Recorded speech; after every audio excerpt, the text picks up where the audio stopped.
Dear student, आज हम discuss करेंगे क्लास 7 सिविक्स डेमोक्रेसी का पार्ट 2। जैसा कि मैंने लास्ट वीडियो में आप लोग को डेमोक्रेसी का इन्फॉर्मेशन बता चुका था, इन्फॉर्मेशन और डेमोक्रेसी का डिफिनीशन। ठीक है, तो इस वीडियो में हम डिस्कस करेंगे उससे आगे। आज हम बात करेंगे की एलिमेंट ऑफ डेमोक्रेसी। डेमोक्रेसी का क्या क्या की एलिमेंट होता है उसके बारे में बात करेंगे। देखिए, डेमोक्रेसी को सक्सेसफुल बनाने के लिए कुछ नियम है, कुछ की एलिमेंट है जो इस प्रकार है। उसको अगर कोई भी गवर्नमेंट या किसी भी देश के सत्ता या सरकार फॉलो करती है तो उस देश में डेमोक्रेसी सक्सेसफुल हो सकती है। ठीक है, पहला है आपका sovereignty. In democracy sovereignty rest with the people who are also the resource of power. Government gets all its power from the people and is responsible to them for the use of this powers. देखिए, sovereignty का अर्थ होता है प्रभुसत्ता या जिसमें सब चीज निहित हो, सभी शक्ति निहित हो। और डेमोक्रेसी में हम लोग जानते हैं, जैसे कि अगर हम ईश्वर के बारे में बात करते हैं तो ईश्वर में हम लोग जानते हैं कि प्रभु ईश्वर में ही सभी कुछ निहित है। उसी प्रकार डेमोक्रेसी में जो भी शक्ति है, जो भी पावर है, वो किस में निहित है? तो वो आपका पब्लिक में निहित है, लोगों में निहित है। ठीक है, और कोई भी सरकार या कोई भी गवर्नमेंट जो फॉर्म होता है वो अपना पावर इन लोगों के नाम पर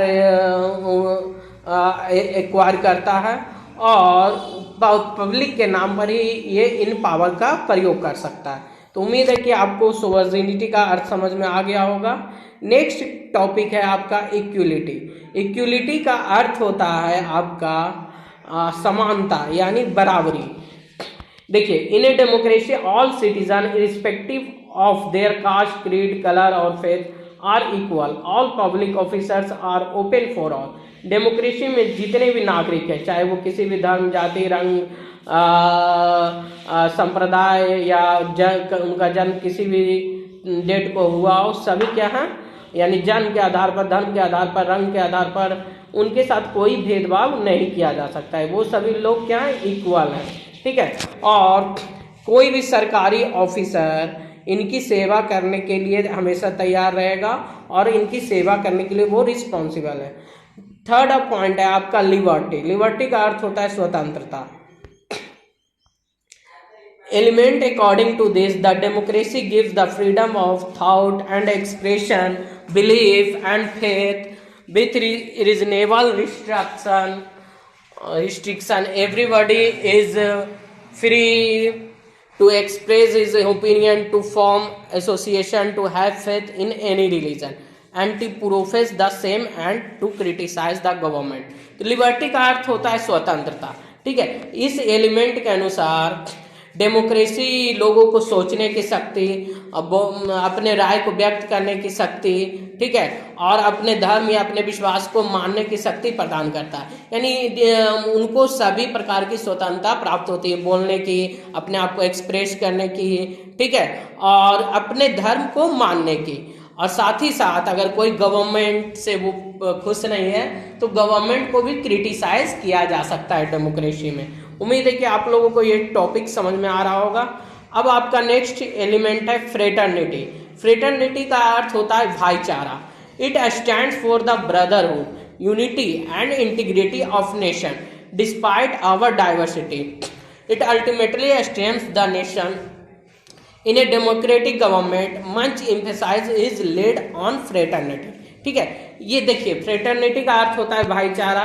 ठीक है, और किसी भी राष्ट्र के लिए, किसी भी देश के लिए, ठीक है, उनमें के जो निवासी हैं, उनके जो नागरिक हैं, उनमें चाहे रंग के आधार पर वो अलग हों, वो जाति के आधार पर अलग हों, या धर्म के आधार पर अलग हों, या क्षेत्र के आधार पर अलग हों, लेकिन इनमें भाईचारा होना चाहिए। तब भाईचारा मतलब उनमें एक दूसरे में विश्वास होना चाहिए, एक दूसरे की इज्जत की भावना होनी चाहिए, एक दूसरे को रिस्पेक्ट कर भावना होनी चाहिए, ना कि एक दूसरे का अपमान करना चाहिए किसी भी प्रकार के बुरे शब्दों का प्रयोग करके। अगर आप किसी का अपमान करते हैं बुरे शब्दों का प्रयोग करके, तो कहीं ना कहीं ये आप खुद का भी अपमान करते हैं। तो किसी भी देश को सशक्त बनाने के लिए, है ना, तो उसके देश के नागरिकों में भाईचारा जरूरी है। ठीक है, तभी वही देश सक्सेसफुल हो सकता है, ठीक है, इसी कारण किसी भी डेमोक्रेटिक गवर्नमेंट को सक्सेसफुल बनाने के लिए फ्रेटर्निटी पर जोर दिया गया है। उम्मीद है कि आपको ये पॉइंट और ये लाइन समझ में आया होगा। नेक्स्ट है आपका डिसीजन मेकिंग मैकेनिज्म। ठीक है, in a democracy government is not run according to the whims of the ruler. There is a definite decision making mechanism which is in the hands of the people. The people elect their representative who forms the parliament which passes various laws for the country.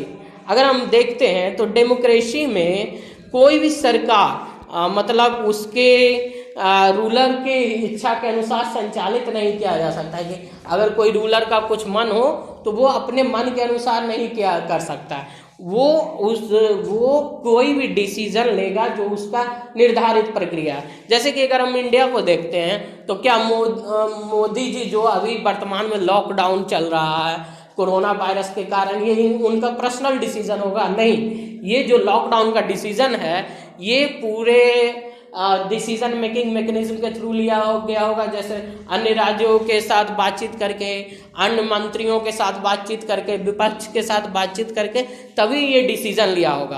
कहने का अर्थ है कि कोई भी ruler अपने मन से democracy में कोई भी डिसीजन नहीं ले सकता है, इसके लिए एक पूरा मैकेनिज्म होता है। ठीक है, और ये मैकेनिज्म कहीं ना कहीं लोगों के समर्थन में होता है। ठीक है, और ये कैसे होता है? तो जो लोग होते हैं वो अपने रिप्रेजेंटेटिव को चुनते हैं, है ना, और ये रिप्रेजेंटेटिव पार्लियामेंट का निर्माण करते हैं और इस पार्लियामेंट में किसी भी डिसीजन को या किसी भी निर्णय को रखा जाता है सरकार के द्वारा और फिर उस निर्णय को पास किया जाता है। उसके बाद विभिन्न प्रकार के लाभ बनाए जाते हैं उस निर्णय के आधार पर किसी भी देश में। उम्मीद है कि आप लोगों को इतना तक समझ में आया होगा। अब नेक्स्ट पॉइंट है आपका इंडिपेंडेंट जुडिशरी। ठीक है, it is the main element of the democracy. Judiciary protects the rights and liberties of the people. It is free from the political pressures or influences. It is able to secure the people from exploitation and arbitrariness of the government. देखिए, independent judiciary किसी भी democracy को successful चलाने के लिए एक प्रमुख element है। ठीक है, जुडिशरी लोगों के अधिकारों की रक्षा करता है, उनकी स्वतंत्रता के अधिकार की रक्षा करता है और साथ ही साथ जो न्यायिक व्यवस्था है वो किसी भी प्रकार के राजनीतिक दबाव या राजनीतिक प्रभाव से मुक्त होता है। ठीक है, न्यायिक संस्था लोगों के अधिकारों की रक्षा करता है। अगर उनका उत्पीड़न हो रहा है, उनको कोई समस्या है तो वो सरकार को इसके खिलाफ आदेश देकर लोगों को सुरक्षा प्रदान करने का काम करता है। नेक्स्ट है आपका active participation of the citizen. In a democracy people play an active role in forming the government. They also participate in the election as a candidate for any post. He can become a minister, even prime minister और president if he can muster majority. देखिए, democracy में जो public है, people है, उनका एक प्रमुख role होता है सरकार को बनाने में। ठीक है, वो इलेक्शन में पार्टिसिपेट करते हैं। ठीक है, किसी भी पोस्ट के लिए अगर वो चुनाव जीतते हैं, अगर उनको मेजोरिटी मिलता है तो वो यहाँ तक कि प्रधानमंत्री बन सकते हैं, राष्ट्रपति बन सकते हैं, लेकिन कब? जब वो मेजोरिटी उनको मिलता है, यानी लोग उनको चुनते हैं। उम्मीद है कि आपको ये पॉइंट 7 समझ में आया होगा। नेक्स्ट है रूल ऑफ मेजोरिटी। देखिए, present day democracy is also known as the rule of majority in general election which ever party gets clear majority from the government. No doubt democracy is based on majority rule. If any bill is to be passed, it must get the support of 50% or more than 50% of legislature. Otherwise, it cannot be passed. But democracy is based on tolerance and accommodation. Otherwise, it will become a majority dictatorship. तो देखिए, democracy को अगर हम आज के समय में बात करते हैं तो ये बहुमत का शासन है। अगर हम जनरल इलेक्शन के बारे में बात करते हैं तो जो भी पार्टी आपका चुनाव में बहुमत प्राप्त करती है वो सरकार का निर्माण करती है। ठीक है। डेमोक्रेसी आपका मेजोरिटी बेस्ड रूल है, ठीक है। अगर संसद में कोई बिल पास करना हो तो उसके समर्थन में 50% या उससे अधिक समर्थन होना चाहिए। अगर इनका कोई बिल का समर्थन 50% या उससे कम होगा तो वो बिल संसद में पास नहीं होगा। डेमोक्रेसी आपका सहिष्णुता पर, लोगों के समर्थन पर निर्भर करता है। अगर डेमोक्रेसी में सहिष्णुता ना हो, लोगों का समर्थन ना हो और लोगों के प्रति व्यवहारिक रवैया ना हो तो वो एक तरह से मेजोरिटी डिक्टेटरशिप हो जाता है। उम्मीद है कि आप लोगों को ये पॉइंट 8 आपका क्लियर हो गया होगा, की एलिमेंट ऑफ डेमोक्रेसी। तो आज के लिए बस इतना ही। नेक्स्ट डे हम डिस्कस करेंगे टाइप ऑफ गवर्नमेंट। तो मिलते हैं आपको नेक्स्ट वीडियो में, तब तक के लिए गुड बाय।